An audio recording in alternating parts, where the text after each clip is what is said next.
Hello everyone, welcome to our classes. इस particular lecture में हम देखेंगे, ये आपको मॉडर्न हिस्ट्री का सेकंड लेक्चर रहेगा आपको बेसिकली। इस पर्टिकुलर लेक्चर में हम लोग बात करेंगे, हमने इससे पहले बात कर लिया है जो बेसिकली यूरोपियन जो भारत में आए हैं, ठीक है, एडवेंट ऑफ यूरोपियन कंपनीज, ठीक है, उसके बारे में हमने पहले लेक्चर में बात कर चुके हैं। अगर आपने उस वीडियो को अभी तक आपने देखा नहीं है, प्लीज़ आप उसे जाके देखें, ठीक है।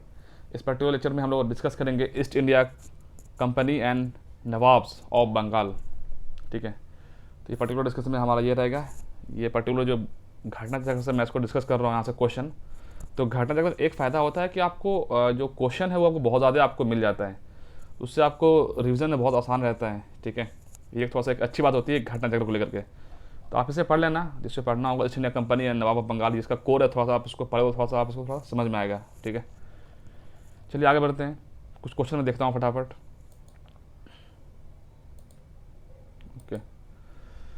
उसने क्वेश्चन पूछा कि which one of the following was the last governor of Bengal appointed by the Mughal empire. कौन सा लास्ट गवर्नर था बंगाल का। और आप बंगाल देखेंगे तो बंगाल अगर आज का प्रेजेंट डे कुछ ऐसा इस टाइप से होगा, ठीक, कुछ ऐसा यहाँ पर। ये पूरा आज का जो आपको जो आसाम है आपको पर्टिकुलर, और ये अगर आज का प्रेजेंट डे है, ये कुछ इस तरह का बंगाल आपको मिलेगा, आपको यहाँ तक ऐसे, ठीक है। यहाँ पर आपको ये वाला आज का बांग्लादेश भी आपको इसमें ऐड है, ठीक है। बिहार, उड़ीसा, ये सारा पार्ट, आसाम, ये सारा पार्ट का उस समय का आपको कौन है, आपको बंगाल है, ठीक है। तो ये पूछा कि लास्ट गवर्नर कौन अपॉइंट किया गया बंगाल को मुगल एम्पायर द्वारा। तो याद रखने वाली बात है कि मुर्शिद कुली खान, ठीक है, मुर्शिद कुली खान को लास्ट गवर्नर अपॉइंट किया गया मुगल के द्वारा बंगाल का, ठीक है। तो फारूक सियार था the Mughal empire promoted Murshid Quli Khan to governor of Bengal 1717 में। 1717 में मुर्शिद कुली खान को बनाया गया गवर्नर, ठीक है। मुगल एम्पायर ने गवर्नर बनाया किसको, मुर्शिद कुली खान को। फिर उसका बाद सुजाउद्दौला जो है उसका सन इन लॉ था मुर्शिद कुली खान का, वो बना गवर्नर ऑफ बंगाल उसके डेथ के बाद, ठीक है। जो कि जिसको बाद में रेटिफाइड किया गया मुर्शिद ये मोहम्मद शाह रंगीला को, मोहम्मद शाह के द्वारा, जिसको कि रंगीला ही बोला जाता था, ठीक है। His father was the last governor of Bengal appointed by the Mughal empire independently, ठीक है। ये थोड़ा आप याद रखना। तो जो क्वेश्चन था इसमें कि लास्ट गवर्नर किसने अपॉइंट किया बंगाल में मुगल एम्पायर ने, वो क्या था, मुर्शिद कुली खान था। मुर्शिद कुली खान का काफ़ी रोल रहता है आपको बेसिकली बंगाल को डेवलप करने में भी उस समय, ठीक है। विच was the following war consolidated British supremacy over India. इस वर्ड को आप इसको संभाल कर रखिएगा, ये वर्ड जो है कंसोलिडेटेड, यहाँ से आपको जो है डिफरेंस क्रिएट हो जाएगा। यही आपको जिसका आंसर आपको बैटल ऑफ प्लासी है। जो कंसोलिडेट की बात करेगा तो आपको बैटल ऑफ प्लासी है, इसको थोड़ा ध्यान रखिए। मैं अभी फिर से बता रहा हूँ, अभी हम जब नेक्स्ट क्वेश्चन डिस्कस करेंगे तो उसमें ये वर्ड थोड़ा सा चेंज होगा और आंसर आपको दूसरा हो जाएगा वहाँ पर, ठीक है। तो कौन सी है जो कि which was the following war consolidate word को बिल्कुल अपने माइंड में याद रखिए। ब्रिटिश सुप्रीमेसी ओवर इंडिया, तो battle of Plassey. British supremacy establish in India due to the battle of Plassey. British जो सुप्रीमेसी एस्टेब्लिश हुई है वो बैटल ऑफ प्लासी की वजह से हुई है। ब्रिटिश ने डिफीट किया है Nawab of Sirajuddaulah in battle of Plassey. 23 June, ये डेट भी याद रखिएगा। बीपीएससी वगैरह में अगर आप स्टेट पीसी वगैरह अगर आप दे रहे हैं तो वहाँ पे आपको ये डेट भी बहुत ही इजीली पूछा जा सकता है, ठीक है। खास करके अगर आप यूपीपीएससी दे रहे हैं, बीपीएससी दे रहे हैं, हालांकि यूपीएससी में तो नहीं पूछता, यूपीएससी में सिर्फ आप मेंशन कर देंगे बैटल ऑफ प्लासी 1757, वहाँ पे वो लोग मान जाते हैं। लेकिन पीएससी वाले बोलते हैं नहीं बेटा, तुम और अच्छे से करके आओ, ठीक है, पूरा एकदम अच्छे से डेट मतलब तुम रट करके आओ, ठीक है। तो बैटल ऑफ प्लासी का हुआ भाई, तो ये आपको 23 जून 1757 में, ठीक है। Under the command of the Robert Clive का कमांड में हुआ था।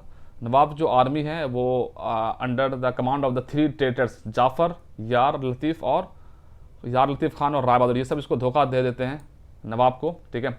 Siraj fled from the battle field और to Murshidabad due to the reverse circumstances, ठीक है। मतलब कि जो सिराजुद्दौला है ना, ये जो इसको भागना पड़ जाता है, मतलब ये बेसिकली इसको लगता है कि हम तो बैटल यूं ही जीत जाएंगे, लेकिन इससे क्या पता है कि जो इसके 3 जो ये है ट्रेटर्स हैं, मीर जाफ़र, यार लतीफ़ खान और राय दुर्लभ, इन लोगों ने जो रॉबर्ट क्लाइव है उसके साथ इन लोगों ने हाथ मिला लेता है, ठीक है। तो और ये लोग ऐसा माना जाता है कि बैटल ऑफ प्लासी ये कभी फाउट ही नहीं कभी किया गया है। ऐसा एक दफ़ा क्वेश्चन पूछा था कि बैटल ऑफ प्लासी को ऐसा माना जाता है कि वो कभी लड़ा ही नहीं गया। ऐसा क्यों? क्योंकि बहुत ही कम लोग इसमें मारे गए थे, 100 या फिर 150 लोग मारे गए, बहुत ही कम लोग इसमें से मतलब इसमें से वार कर पाए, ठीक है। क्योंकि सबको पहले तो ये आपको जो मीर जाफ़र है, यार लतीफ़ खान है, राय दुर्लभ है, और भी एक दो नाम है जो कि गद्दारी कर देता है सिराज के साथ में, ठीक है। और ये बात सिराज को पता नहीं होता है, ठीक है। और ऐसा बताया जाता है कि जो बैटल ऑफ प्लासी है कभी मतलब फाउट ही नहीं की गई थी, फाइट नहीं की गई थी, ठीक है। ये थोड़ा याद रखना बात है। तो Sirajuddaulah was defeated by Lord Clive in the battle of Plassey, ठीक है। आप देखिए, अब इसका सबसे अच्छी बात है कि इस क्वेश्चन को अब रिपीट हो रहा है, तो आपका माइंड प्रोसेस करेगा यार कि जो हमने ऊपर पढ़ा है उस चीज़ को अब यहाँ पे क्वेश्चन अब रिपीट हो रहा है। 23 जून याद रखना है 1757, यहाँ पे क्या रखना है, कॉन्सोलिडेट। वो was the founder of the British empire in India. अब आप इसको याद रखिए भाई, बैटल ऑफ प्लासी में किसने हराया? आपको रॉबर्ट क्लाइव ने हराया, ठीक है, सिराजुद्दौला को। आगे बढ़ता हूँ, 23 जून 1757, रॉबर्ट क्लाइव और सिराजुद्दौला। और एक दो नाम याद रख लीजिए जिसने उसको धोखा दिया था, मीर जाफ़र, यार लतीफ़ खान और राय दुर्लभ। आगे बढ़ता हूँ, Robert Clive was the founder of the British empire in India, वो consolidated British supremacy by the defeating the Nawab of Bengal Sirajuddaulah battle of Plassey, ठीक है। आगे बढ़ जाता हूँ, वो among the following has been called as a heaven born general. अगर ऐसा क्वेश्चन अगर आपको एग्जामिनेशन हॉल में दिख गया, आपको इससे पहले प्रैक्टिस करके नहीं गए हैं, तो आपको कुछ लगेगा नहीं कि इसका आंसर क्या मार सकते हैं, ठीक है। तो इसका आंसर आपको रॉबर्ट क्लाइव है। क्या है? Heaven born general. Robert Clive was governor of India twice, 1757 1707 तक और 1765 1767 तक।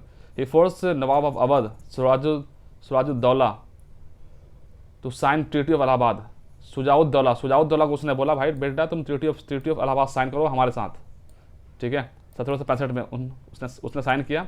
ही establish predatory state Bengal successfully, ठीक है। Indeed he was the statesman in a mask of a soldiers. William Pitts stated the he was the heaven born general. ऐसा किसने कहा था? Will पिट्स ने कहा था। हालांकि अगर आप जब रॉबर्ट क्लाइव की आप लाइफ पढ़ेंगे ना, तो उसकी लाइफ में बहुत उथल पुथल है, ठीक है, लेकिन कंपनी फिर भी इसको आगे बढ़ाती रहती है धीरे धीरे। ये एज एक सोल्जर से आया था और ये गवर्नर बन गया भारत में आके। तो ये, और इसकी ऐसा नहीं कि ये सिर्फ इसको सक्सेस मिला, बहुत फेलियर मिला है रॉबर्ट क्लाइव को, ठीक है। रॉबर्ट क्लाइव अगर आप एज ए स्टूडेंट है तो आप इसकी लाइफ को आप थोड़ा पढ़िए, क्योंकि इसकी लाइफ से आपकी लाइफ बहुत ज़्यादा एडेड है, ठीक है, रॉबर्ट क्लाइव से। इसकी पॉलिसी वगैरह बहुत तगड़ी थी। स्टार्टिंग में तो इससे कुटाई पड़ती है रॉबर्ट क्लाइव को, ठीक है। स्टार्टिंग में इसके पास कुछ भी, लेकिन हाँ इसने लर्न किया, आगे बढ़ा, ठीक है। तो वही बात है। आगे बढ़ता हूँ। वो founded the Asiatic society of Bengal in Kolkata in 1784। ये तो बहुत ईजी क्वेश्चन है और आपको पता होना चाहिए था। William Jones. किसने फाउंड किया एसेटिक सोसाइटी ऑफ बंगाल को 1784 में? तो विलियम जॉन्स ने। Asiatic society of Bengal was founded by the William Jones. ये आपको याद होना चाहिए एक वर्ड में, ठीक है। आप बताएं कि जोनाथन डंकन ने क्या बनाया है, इसका क्या कंट्रीब्यूशन है। आगे बढ़ता हूँ। The battle of Plassey is situated कहाँ है भाई? प्लासी तो वेस्ट बंगाल में, अभी हमने पढ़ लिया। क्या पढ़ा? 23 जून 1757। Plassey modern name of la Plassey, battle field located in the Bengal, ठीक है। भागीरथी रिवर के आसपास है ये, इन नादिया डिस्ट्रिक्ट है वेस्ट बंगाल में। तो कौन सी रिवर आप प्लासी कहाँ पर आपको है? तो भागीरथी पर है, ठीक है। 23 जून 1757 the troops of British East India Company led by the Robert Clive defeated the Nawab of Bengal Sirajuddaulah को उसने हरा दिया बैटल ऑफ प्लासी में। और एक क्वेश्चन पूछता है कि यूपीएससी के सारी जो बैटल है वह all the battle fought in Panipat. Yes, Panipat में ही सारी लड़ाई क्यों हुई, इसका आप मुझे बताएं। इसका मैं इससे पहले ये क्वेश्चन पूछ चुका हूँ। पानीपत में सारी जो है वार क्यों हुआ? अगर आप देखेंगे जो भी बड़ा वार है वो पानीपत में ही हुआ। बताएं कि आखिर सारे जो वार है वो पानीपत में क्यों हुआ? आप इसका 10 रीजन बताएं। The battle of Plassey was fought in the year 1757। ये तो याद है, 23 जून 1757, ठीक है। रॉबर्ट क्लाइव ने हराया किसको? सिराजुद्दौला को। वहाँ पर उसने गद्दारी किसने किया? यार लतीफ़ खान ने, राय दुर्लभ ने और मीर जाफ़र ने। आगे बढ़ता हूँ। Which of the following shifted the capital from the Murshidabad to Munger? तो मीर कासिम ने। अब देखिए, अब यहाँ पर एक पर्टिकुलर बंदा है, क्या है? मीर जाफ़र, ठीक है। तो मीर जाफ़र के बाद हटाने के बाद जब अभी मैं आपको बताता हूँ कैसे चल रहा है अभी, देखिए, ठीक है। वो founded shifted the capital from the Murshidabad to Munger. ये क्वेश्चन बहुत मतलब पूछता है, आपको बीपीएससी में बहुत इजीली आपको पूछा जा सकता है कि मुर्शिदाबाद से मुंगेर कैपिटल किसने लाया था? तो मुंगेर जो आपको बिहार में है, तो किसने लाया था? तो मीर कासिम ने लाया था, ठीक है। Mir Qasim was the most efficient successor among the successor of the Nawab Ali Vardi Khan. He demonstrated his capability and lieutenant the कहाँ से भाई, Purnia and Munger. He transfer his capital from Murshidabad, उसने मुर्शिदाबाद से अपने कैपिटल मुंगेर ट्रांसफर किया। The reason was to secure himself from the constant interference from the Kolkata intrigues of the Murshidabad.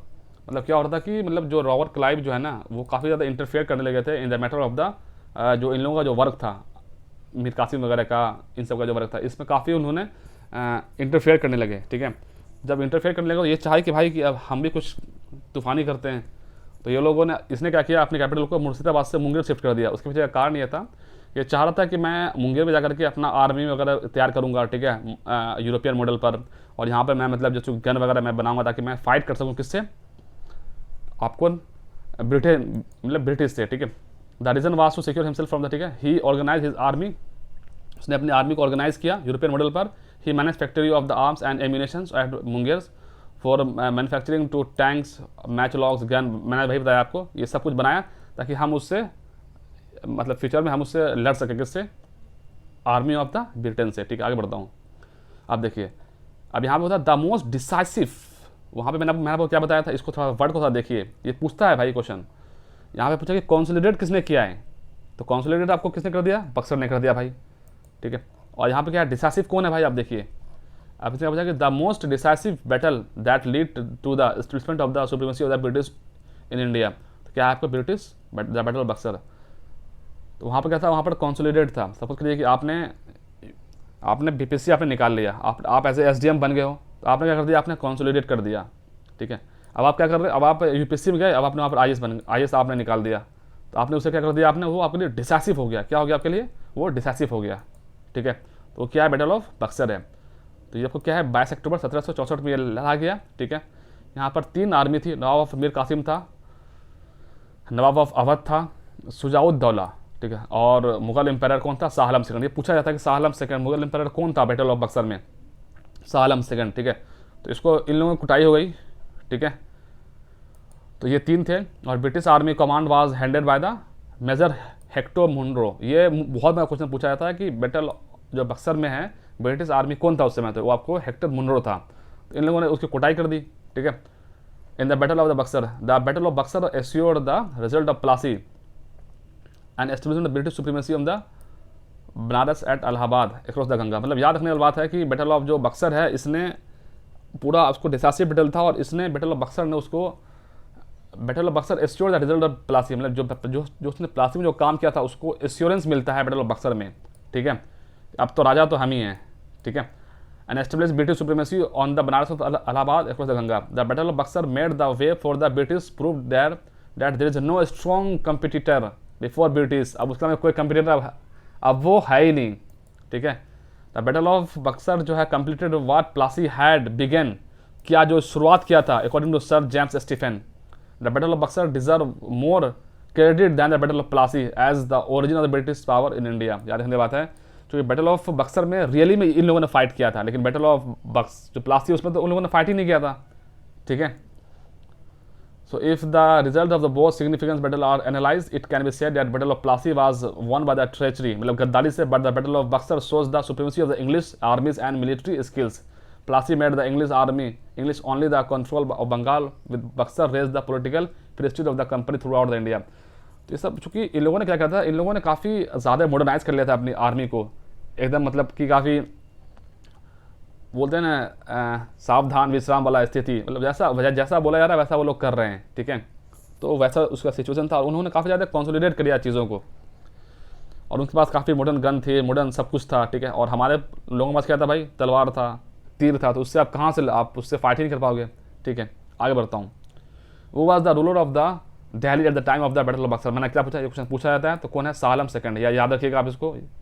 ठीक है, तो बैटल ऑफ बक्सर कब हुआ है भाई, आपको बैटल ऑफ बक्सर कब हुआ, तो 22 अक्टूबर 1764 को हुआ है। 3 आर्मी को हरा दिया गया है, नवाब ऑफ अवध, शुजाउद्दौला, शाह आलम सेकंड मुगल था, और नवाब ऑफ मीर कासिम को हरा दिया गया। और ये प्लान किसका था इस ये बैटल को करने के लिए, तो मीर कासिम का था कि अब उसको हम फाइट करेंगे किसके साथ, ब्रिटिश के साथ, लेकिन ऐसा हुआ नहीं। वहाँ पर मुनरो ने सबको सिखा दिया। ठीक है, वो was the Nawab of Bengal, यह बता दिया आपको, तो वो was the Nawab of Bengal in the battle of the Buxar fought. Nawab of Bengal कौन था भाई, तो आपको बताया मैं आपको, मीर कासिम था, इसने अपनी कैपिटल मुर्शिदाबाद से मुंगेर भी किया था। The battle of Buxar was fought 22 अक्टूबर 1764 में वो फाइट किया गया। Under the command of the British East India company Hector मुन्ने के द्वारा, और बाकी इधर जो मीर कासिम नवाब ऑफ बंगाल और मुगल, ठीक है, वो सालम सेकंड द्वारा, इन सबको इन्होंने कूट दिया। क्या किया? कूट दिया भाई, ठीक है। Out of the following the most decisive battle fought by the English east India company was battle of Buxar, ठीक है। मोस्ट डिसाइसिव बैटल कौन है? ये आपको बैटल ऑफ बक्सर है, और कॉन्सोलिडेट किसने किया है? वो बैटल ऑफ प्लासी है, ठीक है। First decisive military success of English east India company in India is marked by battle of Buxar, ठीक है। फर्स्ट डिसाइसिव, वही क्वेश्चन से में ये रिपीट हो रहा है। रिपीट होने का मतलब है कि आपको अच्छा है, आप इसे याद रख पाएंगे। Major Hector Munro inflicted the crushing the defeat on the allied army of the Amir Qasim Sirajuddaula Shujauddaula and Shah Alam second Buxar 1764। Now there was no power left to the demolished British Empire. Thus the Battle of Buxar is regarded as the first decisive military success of English East India Company in India. आपको बता रहा हूँ कि इन तीनों को हराया, और अब यहाँ पर कोई इसके कोई टक्कर का नहीं है। अब बोल रहा है कि तेरा भाई सब कुछ है, यहाँ पर कुछ ऐसा बोल रहा है ब्रिटिश बोल रहा है कि अब सब कुछ तो मैं ही हूँ, ठीक है। Which one of the following is considered to be the most significant battle in the establishment of the British supremacy in India? Battle of Buxar. Question अभी आपको रिपीट है तो मुझमें अभी जाएगा, ठीक है। आगे बढ़ता हूँ। Which of the following rule had granted diwani to East India company? Which one of the following rulers had granted diwani to East India company? ये कौन है? शाह आलम सेकंड। ये आपको कौन है? मुगल एम्पायर है। जब इनकी कुटाई हुई तो अब इनको तो भाई अब इनको पेनल्टी लगेगा, तो इन लोगों के साथ इन्होंने क्या किया? रॉबर्ट क्लाइव ने ट्रीटी ऑफ इलाहाबाद किया अगस्त 1765 को। तो Mughal empire Shah Alam second was taken under the company protection and was decided at Allahabad. उसको इलाहाबाद में उसको बोला बैठ जा भाई यहाँ पर। अब क्योंकि जो हारा हुआ होता है तो वहाँ पर क्या होता है कि वो आपकी फिर नहीं चलती है, जो जीता होता है वो जो बोलेगा आपको वो करना पड़ेगा, ठीक है। अब इसको सुनना पड़ेगा भाई यहाँ पर, ठीक है। रॉबर्ट क्लाइव ने बोला भाई ट्रीटी ऑफ इलाहाबाद साइन करो, तो जी हुजूर, तो कुछ मतलब ऐसा, ठीक है। He was assigned Allahabad and Kara सिरे व Nawab. The empire issued order 12 August, याद रखिए 12 अगस्त बहुत इंपॉर्टेंट है, 12 August 1765 granting company the Deewani of Bengal Bihar and Orissa. In return of the company had made an annual payment 26 lakh rupees him to provide 53 lakh to expense of the Nizamat, ठीक है। अब यहाँ से देखेंगे ना अपने 1765 के बाद से, तो यहाँ पर जिसके पास पावर है उसके पास कोई रिस्पॉन्सिबिलिटी नहीं है, जिसके पास रिस्पॉन्सिबिलिटी है उसके पास पावर नहीं है, ठीक है। Powers comes with great responsibility. तो यहाँ पर ये चीज़ नहीं हो पाएगा। आप जब इसको पढ़ेंगे इसको थोड़ा सा और बताते, वो चीज़ आपको मिल जाएगा। वो granted the Deewani of Bengal to the East India company 1765 में। कौन है भाई? मुगल एम्पायर है, ठीक है, शाह आलम सेकंड, उसने इसको दीवानी दे देता है। In which governor tenure Diwani right of Bengal Bihar and Orissa was granted to East India Company. भाई तो कौन गवर्नर है भाई? Lord Clive. इससे तो भाई तहलका मचा दिया है, ठीक है। Empire Shah Alam second gave the Deewani of Bengal Bihar and Orissa to East India Company. कब भाई? तो 12 अगस्त 1765 को ये ट्रीटी ऑफ इलाहाबाद साइन होता है, उस दिन उसको मिल गया था, ठीक है। आगे बढ़ता हूँ। Where was the western presidency situated at the early period of the East India company? ये इजी क्वेश्चन है, मैं बताता हूँ। आज के डेट का प्रेजेंट मैप अगर देखेंगे आप इंडिया का, बोला है कि वेस्टर्न प्रेसिडेंसी कौन था? ये आपको नॉर्थ हो गया, ये साउथ हो गया, ये ईस्ट हो गया, सॉरी नॉर्थ साउथ, ये आपको ईस्ट, ये आपको वेस्ट। तो वेस्टर्न प्रेसिडेंसी उस समय गुजरात में था। तो बोला कि अर्ली में कहाँ था भाई? तो अर्ली में गुजरात था, फिर बाद में इसको बॉम्बे इसको शिफ्ट कर दिया गया कुछ यहाँ पर, ठीक है। आगे बढ़ता हूँ। तो इस Surat was the western presidency of the early period of the East India Company. The presidency was establish with the founding of the East India Company factory in the western India port city Surat and the was presidency seat by the move to Mumbai. बाद में उसको मुंबई उसको shift कर दिया गया, थोड़ा याद रखने बात है। पहले कहाँ था आपको? सूरत में। वो was the appointed deputy diwan of Murshidabad by the Robert Clive after the Allahabad treaty. जब ट्रीटी ऑफ इलाहाबाद जब हो गया तो उसके बाद किसको वहाँ पर डिप्टी नवाब उसको अपॉइंट किया गया? तो मोहम्मद रजा खान को, ठीक है। तो ये चीज़ याद रखने वाला बात है कि according to second treaty of Allahabad August 1765, यहाँ पर 2 ट्रीटी होता है असल में। 1765 में इलाहाबाद की 2 ट्रीटी है, एक 1700, दोनों डेट मतलब एक 1765 है 12 अगस्त, और एक और आप मुझे बताएंगे वो कौन से डेट में होता है, ठीक है। According to the second treaty of Allahabad, August 1765, the Mughal Emperor Shah Alam II was taken under the company's protection and had to decide Allahabad, उसको इलाहाबाद बनना पड़ेगा। Shah Alam II confirmed diwani fiscal revenue and collection authority to the Bengal, Bihar and Orissa to the company. सब उसको मिल गया, किसको? आपको सारा revenue collection करेगा कौन करेगा? आपको कंपनी करेगी। In return the company had to pay empire an annual 26 lakh and 53 lakh for the Nizamat expenses, ठीक है। At the time of the company was neither interested in taking the responsibility for tax revenue collection nor it was capable of the do so, ठीक है। Therefore the company appointed, उसने 2 दीवान appoint किया, एक मोहम्मद रजा खान, रजा खान को कहाँ के लिए कर दिया, बंगाल के लिए, राजा सिताब राय को कहाँ के लिए कर दिया, बिहार के लिए। क्वेश्चन पूछा जाता है। ट्रिनिटी इलाहाबाद के बाद राजा सिताब राय को कहाँ के लिए अपॉइंट किया गया एज ए दीवान, तो राजा कहाँ बनेगा, बिहार में जाकर के, ठीक है, राजा सिताब राव, ठीक है। और मोहम्मद रजा खान कहाँ है आपको, बंगाल में है, इस बात याद रखिएगा आप। With which one of the following mountain tribes did the British first come to India to connect contact with after the grant of the diwani to India 1765, तो याद कौन से आपको खांसी है, गारो, खांसी, जैंतिया, 3 ट्राइब होती है, अब मेघालय में पाई जाती है। और आप ये देखेंगे अगर ये पर्टिकुलर रीजन अगर ऐसे कुछ आता है, ठीक है, यहाँ पे एक मेघालय है, तो मेघालय में क्या है, सबसे पहले क्या है, वेस्ट टू ईस्ट, गारो, खांसी और जैंतिया, ठीक है। तो उन्होंने खांसी के साथ सबसे पहले उनकी इंट्रैक्शन हुआ, ठीक है। आगे बढ़ता हूँ। Diwani of Sylhet has obtain by the British 1765 में and Scott tried to link Sylhet with the Jaintia and Garo Hills area by the road. इन्होंने काफ़ी ज़्यादा इंटरफेयर करना स्टार्ट कर दिया, मतलब ट्राइब के रीजन में, ठीक है। Khasi tribes revolted under the leadership of the Tirot Singh, ये बहुत इंपॉर्टेंट नाम है, तिरहत सिंह। खांसी ट्राइब ने किसके अंदर में रिवोल्ट किया ब्रिटिश के खिलाफ, तो तिरहत सिंह के खिलाफ, मतलब तिरहत सिंह के अंडर में। इसे होता है क्या कि अगर सब, अगर ये ट्राइब है, 1 ट्राइब है, 2 ट्राइब है, 3 ट्राइब है, 5, ऐसे मान लिए बहुत सारे हैं, अब इनका एक हेड होगा जो ये सबको फॉलो करेगा, ये जो बोलेगा वही करेगा। तो अगर ये खांसी ट्राइब की सारी अगर लोग हैं तो ये तिरहत सिंह के अंडर में काम करेगा। एग्जाम्पल जैसे मिलिट्री, एक मिलिट्री का हेड होता है, कैप्टन होता है भाई, उसके अंदर सारा लोग काम करता है, तो सेम वैसे ही है। जो खांसी ट्राइब है वो आपको तिरहत सिंह के अंदर में काम कर रहा था, मतलब जैसे वो बोलेंगे वैसे वो करेंगे, ठीक है।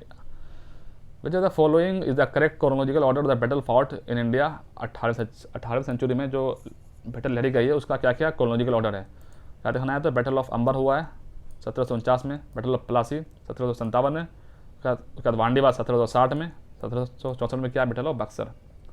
इसको थोड़ा देखिए आप क्या होता है बैटल ऑफ अंबर में, उतना ज़्यादा इंपॉर्टेंट नहीं, बस याद रख ले 1764-59 में होता है। यहाँ पर मुजफ्फर जंग चंदा साहिब और फ्रेंच आर्मी डिफीटेड कर देता है और किल कर देता है अमरुद्दीन को बैटल ऑफ अंबर में, ठीक है। और मुजफ्फर जंग बिकम जा सूबेदार ऑफ द डेक्कन, बस इतना याद रख लिए, खत्म बात। बैटल ऑफ प्लासी आपको अच्छे से अभी मैं आपको समझा दिया हूँ। यहाँ पर जो सिराजुद्दौला होता है वो ब्रिटिश आर्मी उसको हरा देती है, मतलब उसको ऐसे डिफीट कर देती है, क्योंकि मीर जाफर वगैरह यहाँ पर इसको धोखा दे देता है, ठीक है।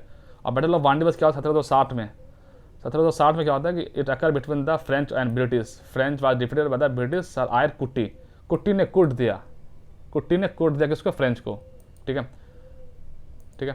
The leader of British army while French troops were to the lead by Count Lally, ये पूछा जाता है कॉट लिली को, उसमें फ्रेंच आर्मी था उसको, ठीक है, तो लिली को कूट दिया, सर आयरी ने कूट दिया फ्रेंच को बैटल ऑफ वांडीवास में 1760 के आसपास में, ठीक है।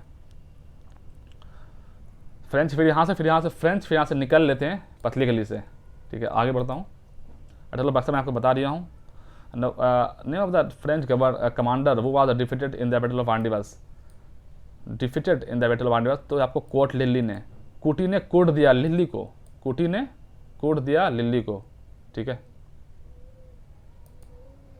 थोड़ा सा आप इसको थोड़ा याद रखेंगे, ठीक है। आगे बढ़ता हूँ।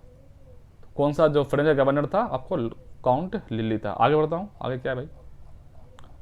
इन द बैटल ऑफ वांडीवास 1760 में किसके बीच हुआ था, ब्रिटिश और फ्रेंच में। यहाँ पे आपको ब्रिटिश की जीत हो जाती है। इसमें तो बोला है करेक्टली कौन सा मैच है, battle of Buxar Mir Jafar versus Clive, क्या ऐसा था, नहीं भाई, यहाँ पे मीर कासिम था।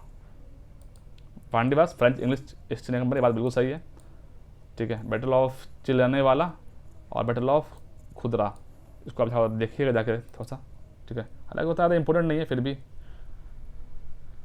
वांडीवास हो गया, बैटल बक्सर हो गया है। बैटल ऑफ चिनली वाला क्या है, फॉर्ट 13 जनवरी 1859 को, लॉर्ड गुम, उतना ज़्यादा इंपॉर्टेंट नहीं, बस कुछ भी याद रखिए, बस ज़्यादा नहीं है। बैटल ऑफ खुदरा क्या है, Maratha against the Nizam's which Nizam was defeated, ज़्यादा इंपॉर्टेंट नहीं है, बस अगर हाँ आपको लग रहा है तो थोड़ा बहुत माइंड में रख लिया ना, फिर कुछ देर बात नहीं है। Which of the following oppose the British India, which of the following opposed British in India vigorously, तो आप मराठा ने काफ़ी ज़्यादा अपोज किया था स्टार्टिंग में, हालांकि फिर बाद में मराठा फिर डिक्लाइन होना चालू हो जाता है थर्ड बैटल ऑफ पानीपत के बाद, ठीक है। Maratha oppose British vigorously in India, Maratha were the suppress after the fourth Anglo Maratha war, on the ruin of the Mughal emperor, Maratha laid down their foundation, and the British also took the advantage of these circumstances.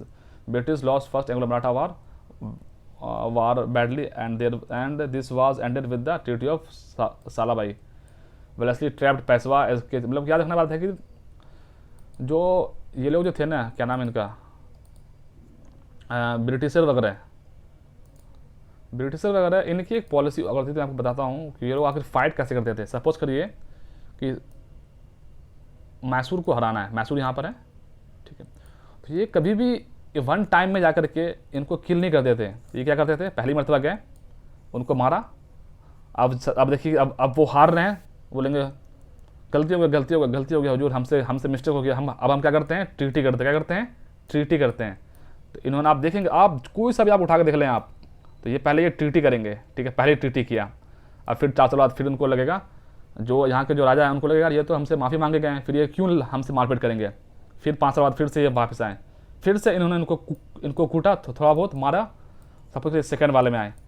अब second वाले में पिछली बार से ज़्यादा powerful होकर आते हैं ये, तो फिर से सपोज फिर से ये हार गए, तो फिर से बोला भाई माफ़ कर दो, हम ट्रीटी करते हैं, ट्रीटी करते हैं, फिर से इन्होंने ट्रीटी कर लिया।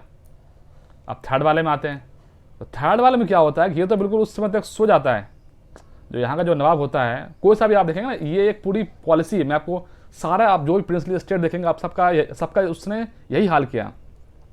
पहले में आकर के पहले माफ़ी मांगा, सेकंड में आकर थोड़ा सा कम से, थर्ड में आकर उसको थोड़ा सा हिला दिया, बोला ये क्या, ठीक है, तो थर्ड में आकर उसको थोड़ा दिक्कत कर देता है। थर्ड में भी ये ट्रीटी करेगा, लेकिन ये जो ट्रीटी है ये इस दफ़ा ब्रिटेन के फेवर में रहेगा, ब्रिटिश के फेवर में रहेगा। और चौथी मरतबा में तो उसका तो उखाड़ के फेंक देगा, बोला बेटा निकल पहले फुर्सत में कल्टी ले, ठीक है। तो वो वाला चीज़ें यहाँ पे लोग करता है, ठीक है। तो आप पढ़े जाकर के, आप मैसूर को ट्रीटी को, आप पहले मद्रास होगा, फिर मैंगलोर होगा, फिर श्रीरंगपट्टनम होगा, ठीक है, फिर उसके बाद तो ट्रीटी को उसको जरूरत ही नहीं पड़ती है भाई। पहले में उसने मद्रास किया, दूसरे में उसने फिर उसके बाद मछलीपट्टनम किया, ठीक है, ट्रीटी ऑफ मैंगलोर या कुछ ऐसा है, तो मतलब वो उसने फिर वो किया, और थर्ड में श्रीरंगपट्टनम, फोर्थ में तो उसको जरूरत ही नहीं पड़ी, 1799 में वेलेस्ली ने उसको उखाड़ फेंका। सेम सारा पैटर्न यही फॉलो होता है। आप कोई से भी आप प्रिंसली स्टेट उठाइए, आप देखिए ये लोग ट्रीटी पहले करेंगे, मराठा देख लीजिए, चाहे आप कोई सा आप किसी को भी देख लीजिए, पंजाब देख लीजिएगा आप, सबके साथ इन्होंने वैसे ही फॉलो किया। इनकी औकात नहीं थी कि एक टाइम में ये लोग किसी राजा को हरा सकते थे, ठीक है। तो ये एक अच्छी उनकी पॉलिसी मानी जाती है। इसके कारण हमें भी अपने कामों को टुकड़ों में बांटना चाहिए, ठीक है, इन द सेंस कि अपने काम को छोटे छोटे करके उसको आगे बढ़ना चाहिए, ठीक है। पहले इतना, फिर इतना करना है, ठीक है, कुछ ऐसे करके, ठीक है। तो दोस्तों आज के लिए इतना। आई होप कि आपने इस वीडियो को एंजॉय किया होगा, और आपको वीडियो पसंद हुआ है, आप लाइक एंड सब्सक्राइब कर देना। बाकी आपको किसी नए टॉपिक का वीडियो बनाना हो तो आप उसे प्लीज़ जो लेटेस्ट वीडियो आप उसे कमेंट सेक्शन में बताना, मैं उस पर वीडियो बनाने की कोशिश करूँगा। तो दोस्तों आज के लिए इतना ही है। Okay, take care, bye bye, मिलते हैं नेक्स्ट वीडियो में।